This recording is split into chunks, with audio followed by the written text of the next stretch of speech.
నమస్తే అండి అందరికీ. అందరూ బాగుండాలి, అందరిలో మనం ఉండాలి. ఈరోజు శుక్రవారం కదండి, ఇంకా త్వరగా లేగిసి పూజ చేసేసుకోవాలి కదండి. అందుకని చెప్పి ఈయన త్వరగా 6 గంటలకే డ్యూటీకి వెళ్ళిపోవాలన్నారండి.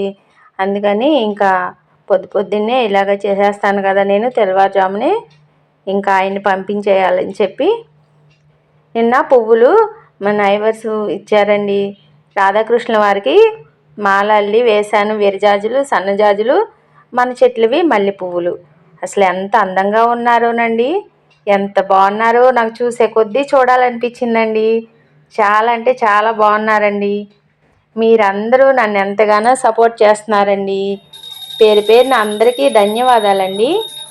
మన రాధాకృష్ణుల అనుగ్రహం మనందరిపైన ఎల్లవేళలా ఉండాలని మనస్ఫూర్తిగా కోరుకుంటున్నాను. ఇంకా లైక్ చేయండి. చూస్తున్నారు కానీ లైక్ చేయట్లేదు. లైక్ చేయండి. లైక్ చేస్తే ఇంకొంచెం ముందుకు వెళ్తుందంట కదండి ఛానల్. అందుకని చెప్పి మరీ చెప్తున్నాను. ప్లీజ్ సబ్స్క్రైబ్ చేయండి, లైక్ చేయండి, షేర్ చేయండి. ఇంకా మీ అభిప్రాయాల్ని కామెంట్లో చెప్పండి. ఇదిగోండి, ఇంకా దేవునికి పూజ చేసేసి నైవేద్యం పళ్ళే పెట్టానండి. పొద్దున్నే ఏమీ చేయటానికి అవ్వలేదు. ఇంకా ఈయన టిఫిన్ కూడా తినకుండా వెళ్ళిపోవాలి అని అన్నారు. ఇంకా ఆయనకి పాలు కల్పించేసి ఇంకా నైవేద్యం ఇది మామిడి పళ్ళు, అరటి పళ్ళే పెట్టానండి. పొద్దున్నే పూజ చేసుకుంటే మనసుకి ఎంతో ప్రశాంతంగా ఉంటుందండి. ప్రతి వాళ్ళం శుక్రవారం అనేది అస్సలు వదిలిపెట్టం కదండి. ఎవరైనా ఎప్పుడు చేసుకున్నా చేసుకోకపోయినా శుక్రవారం అనేది కంపల్సరిగా చేసుకుంటాం కదండి. ఇంకా కార్తీక మాసం వస్తే మా ఇంటి పక్కన ఆమె నేను కలిసి రోజు నెల రోజులు గుడికి వెళ్తామండి. ఎంత బాగుంటుందోనండి, హాయిగా ఉంటుంది. అసలు చాలా అంటే చాలా బాగుంటుంది. మా ఊర్లో శివాలయం కూడా ఈసారి మీకు చూపిస్తాను వెళ్ళినప్పుడు.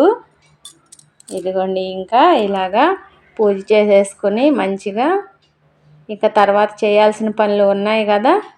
ఇదిగోండి, ఇంకా తాంబూలం సమర్పిస్తున్నాను. కృష్ణయ్యకి అమ్మవారు కూడా ఉన్నారు కదా, మన ఇంట్లో అమ్మవారు తిష్ట వేసుకుని కూర్చున్నారు కదా చక్కగా. మరి ఆ తల్లికి ఏదో ఒకటి నైవేద్యం పెట్టాలి కదండి. ఏదో ఒకటి అని కాదు, మనకు ఉన్నంతలో మన దగ్గర ఉన్న వాటిని మనం అమ్మవారికి సమర్పించకుండా ఎలా ఉంటామండి. ఇంకా ఆ తల్లికి కూడా నైవేద్యంగా పండు తాంబూలం పెట్టానండి. చూడండి, మీకు దగ్గరగా చూపిస్తాను, దగ్గరకల్లా పెట్టి చూపిస్తాను చూడండి. అసలు ఈ పూజ చేసుకోవడమేమో కానండి ఎంత హాయిగా ఉంటుందోనండి, ఎంత బాగుంటుందో. ప్రతిసారి ఇదే చెప్తున్నానని మీరు అనుకోవద్దు. వీలున్న వాళ్ళకి వీలైనప్పుడల్లా దేవుని దగ్గర మంచిగా ఒక దీపం పెట్టండి. మీ మనసుకి ఎంతో ప్రశాంతం ఇస్తుంది. ఇంకా పూజ కూడా అయిపోయిందండి, హారతి ఇచ్చేస్తున్నాను. ఈరోజు హరే కృష్ణ మంత్రం నేను తర్వాత చేసుకుంటానులే అని చెప్పి ఈయన హడావిడిగా ఉన్నారు కదా. 6 గంటల కంటే 6 గంటలకల్లా వెళ్ళిపోవాలండి. అందుకని చెప్పి త్వరగా నేను చేసేసుకున్నాను. అవన్నీ ఏమి చూపించలేదు మీకు, నేను తర్వాత అయినా చేసుకుంటాను. జపమాల అక్కడికి ఎంత పొద్దున్నే లేచినా కూడా అసలు వాళ్ళతో నేను కలవలేకపోతున్నానండి. వాళ్ళు ఎప్పుడు వస్తారేమో తెలియదు కానీ 4 గంటలకు స్టార్ట్ అయ్యేసరికి 4 గంటలకల్లా ఉంటారు. మరి 3 గంటలకే వచ్చేస్తారో ఏమో ఆన్లైన్లో.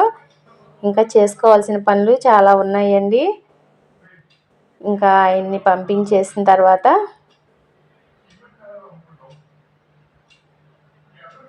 హాయిగా ఉంటుందండి, ప్రశాంతంగా. అలాగా ఒక గంట సేపు నన్ను కూర్చొనిస్తే మాల మొత్తం చేసేసుకుంటానండి, 16 మాలలో అని అనిపిస్తుందండి. కానీ బాధ్యతలు ఉన్నాయి కదండి, చేసి పెట్టాలి కదా మన ఇంట్లో వాళ్ళకి ఏమి చేయకోకుండా పెట్టుకోకుండా నేను దేవుడి దగ్గరే కూర్చుని పూజలు చేసుకుంటాను, మంత్రాలు చదువుకుంటానంటే రోజు గొడవలే అయిపోతాయి కదండి. అందుకని చెప్పి వాళ్ళకి ఏదైనా సరే చూసిన తర్వాతనే నేను ఏ పనైనా చేసుకుంటానండి. ఈ పూజ అంటే కొంచెం దీపారాధన చేసేస్తాను కదండి వెంటనే అని చెప్పి చూపిస్తున్నాను. ఇదిగోండి చూడండి, ఇలాగా అలంకరణ చేశాను. ఈ పువ్వులన్నీ మన చెట్లువేనండి. సన్నజాజులు, మల్లె పువ్వులు పక్కన వాళ్ళు ఇచ్చారు. ఇంకా సన్నజాజులు, విరజాజులు పక్కన వాళ్ళు ఇచ్చారు. మల్లె పువ్వులు, మారేడు దళం, పసుపు పువ్వులు, తులసి ఆకు అన్నీ మన చెట్లువేనండి. నేను పెట్టిన మొక్కలువేనండి. ప్రతి పువ్వు కూడా, ప్రతి ఆకు కూడా నా చేతితోటి నేనే పెట్టానండి. అందుకే పూజ చేస్తుంటే ఆ ఆనందమే వేరుగా ఉంటుందండి. దేవగన్నేరు పువ్వు కూడా ఆ చెట్టు కూడా నేనే పెట్టానండి, చిన్న మొక్కని. ఇదిగోండి ఆ అమ్మవారికి పువ్వుల మాల కూడా ఇలా అల్లి ఇట్లాగా ఒళ్ళో పెట్టానండి. తల్లి తిష్ట వేసుకుని కూర్చుంది చక్కగా, నేను ఇక్కడే ఉన్నానంటూ. ఇదిగోండి ఇంకా ఆరైపోయింది. ఇక ఆయనకి హార్లిక్స్ కలిపిచ్చేసి పంపించేస్తున్నానండి. కరెక్ట్గా ఆరైపోయిందండి. ఇదిగోండి ఇక టైం అంటే టైమేనండి. ఇంకా మునగాకు నీళ్ళు ఆయన తాగలేదు కదా, మీరన్నా కాసుకు తాగండి, నేను వెళ్ళిపోతున్నానని చెప్పి మునగాకు కోసుకొచ్చి ఇస్తున్నారు. ఇంకా బయలుదేరతారని చెప్పి. కొంచెం మబ్బులుగా ఉందండి, వర్షం పడేలాగానే ఉంది. చూడాలి పడుతుందో ఎండ వస్తుందో. బట్టలు కూడా ఉన్నాయి ఉతికేవి.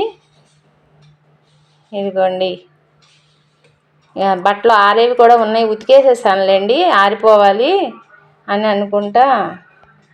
సారీ అండి, ఉతకాలండి, నానబెట్టాను. ఇక ఈయన బయలుదేరుతున్నారండి. ఇంక ఈయన్ని పంపించిన తర్వాత ఇంట్లోకి వచ్చేసి చేసుకోవాల్సిన పనులు ఉన్నాయండి. చాలా పెండింగ్ పనులు ఉన్నాయండి, చెయ్యాలి. ఏదో ఒక పని ఎక్కువ అవుతూనే ఉంటుందండి, ఆ రోజు రేపు చేద్దాం అని అనుకుంటే. ఇక ఇంతలో మేము ఉప్మా చేసుకుందాంలే అని చెప్పి గోధుమ నూకతో ఉప్మా చేసి, ఒక వంకాయ 4 టమాటాలు వేసి రోటి చట్నీ చేద్దాము అంటే మిక్సీలోనే పడతానండి, కానీ రోట్లో లాగా కచ్చా పచ్చాగా చేస్తానండి. నెయ్యితోటి ఉప్మా చేద్దామని చెప్పి కొంచెంగా నెయ్యి ఉందండి, అది స్పూన్తో తీస్తుంటే రావటం లేదండి. అందుకని చెప్పి ఇక చేత్తోనే తీసి వేసానండి. ఇంకా ఎర్ర నూక తీసుకుంటాం కదండి మేము ఎప్పుడు, ఆయన అదే తీసుకొస్తారు. ఇంకా తాలింపు గింజలు అవి వేసేసి, కరివేపాకు నిండుకుందండి, మునగాకు ఉంది కదా, ఇంకా వాటర్ కూడా మాకు బద్ధకం అనమాట, ఆయన లేకపోతే తాగటానికి కూడా. ఇంకా ఈ తాలింపులో వేసేద్దాంలే అని చెప్పి మునగాకు తీసుకొని, ఇదిగోండి లేత మునగాకండి. ఇది కొని తీసుకుంటుంటే విలువ తెలుస్తుందండి, పక్కనే చెట్లకు ఉండి కోసుకొని కూరల్లో వేసుకోవాలంటే ఎవరికైనా బద్ధకంగానే ఉంటుంది. అలాగే ఉంది నా పరిస్థితి కూడా. ఇంకా తాలింపులో వేసానండి, కరివేపాకు ప్లేస్లో మునగాకు వేసి తాలింపు వేసాను. అసలు ఎంత టేస్ట్ వచ్చిందోనండి ఉప్మా, చాలా అంటే చాలా బాగుందండి. ఏ రకంగానైనా వేసుకోవచ్చండి మునగాకు పప్పు, ఏ కూరల్లోనైనా కొత్తిమీర లాగా మునగాకు కూడా వేసుకోవచ్చండి. అప్పుడప్పుడు నేను ఇలాగే చేస్తాను, కరివేపాకు లేనప్పుడు మునగాకు వేసేసుకుంటూ ఉంటాను. ఇంక ఇంతలో పచ్చడికి కూడా ప్రిపేర్ చేసేసుకుంటున్నానండి. పచ్చిమిర్చి, టమాటాలు, వంకాయ కోసి ఆ మునగాకు కూడా ఇంకా కట్ చేసేసి వేసేస్తున్నానండి, చట్నీలోకి బాగుంటుందిలే అని. ఎలాగైతే కడుపులోకి కదా వెళ్ళాలి, వాటర్ తాగినా ఆకుగా తిన్నా అని చెప్పి ఇంకా ఆయన నేను లేకపోయినా మీరు తాగండి అని చెప్పి ఇచ్చారు కదా, ఎందుకు దాన్ని ఎండపెట్టాలని చెప్పి ఇంకా ఇంగువ, ఉప్పు, చింతపండు, పసుపు, కొంచెంగా వెల్లుల్లి, జీలకర్ర అన్నీ ఇప్పుడే వేసేసానండి, మగ్గిపోతుంది. ఇంకా నూనెలో వేసేసాను. ఇంకెంతలో ఇదిగోండి ఇది జావా రవ్వ అండి, చాలా బాగుంటుంది, టేస్ట్ బాగుంటుంది, కాస్ట్లీ కూడా బాగానే ఉందండి. అందుకని చెప్పి కాస్ట్ కూడా బాగానే ఉందండి, టేస్ట్కి తగ్గట్టే కాస్ట్ ఉంది. సరే అని చెప్పి ఇంకా కొంచెంగా వేసుకున్నాము, ఇద్దరమే కదండి. ఇంకా కొంచెంగా వాటర్ పోసేసుకుని ఇంకా మగ్గ పెట్టేసుకుని తిందాము. ఆ చట్నీ కూడా చేసేసుకొని ఇంతలో బట్టలు కూడా ఉతికేసి ఉన్నాయి కదండి, ఇక ఆరేసేద్దాము. నీళ్లు వడిలిపోయినాయి కదా, పైకి వచ్చానండి. మళ్ళీ వర్షం వస్తుందో ఏంటో అని చెప్పి త్వరగా ఆరబెట్టేస్తున్నాను. 2 పూటలు కదండి బట్టలు మాకు బాగా వస్తాయండి. కట్టుకునేది కొంచెంసేపు, ఎక్కువ ఉతికేది ఎక్కువ అండి నాకు. 2 పూటల స్నానాలు, 2 పూటల అసలు ఈ బట్టలు గిన్నెలేనండి నాకు పెద్ద పనిలాగా ఉంటుంది. ఈ 2 వదిలిచ్చేస్తే నాకు ఇంట్లో పని అసలు చేసినట్టు కూడా అనిపించదండి. ఎంత వంట అయినా చేసుకుంటాను ఇంట్లో. పని చేస్తుంటే అసలు నాకు పని అయిపోతుంది కదా అని చెప్పి హుషారు ఉంటుంది. పని అలా ఉంటే అమ్మో పని నా కోసం చూస్తానే ఉందని బెంగగా ఉంటుందండి. అందుకే నేను ఎప్పుడు పనులు అప్పుడు చేసేస్తానండి. ఇంకా ఎప్పుడో బయటికి వెళ్తే తప్ప, అప్పుడు కూడా అవకాశం ఉంటే ఉతికేసి వెళ్తా, లేదంటే వచ్చిన తర్వాత అయినా ఉతుకుతానండి అవకాశం ఉంటే. పని మాత్రం పెండింగ్ పెట్టుకోనండి. ఎప్పటికైనా మనమే చేసుకోవాలి కదా, మనకు తప్పదు కదా అని చెప్పి ఇక ఇలాగ ఆరేసేసానండి. ఇక కిందకు వచ్చేసి ఇదిగోండి చట్నీ మగ్గిపోయి చల్లారిపోయిందండి. ఇంకా మిక్సీలో పట్టేసేద్దామని చెప్పి.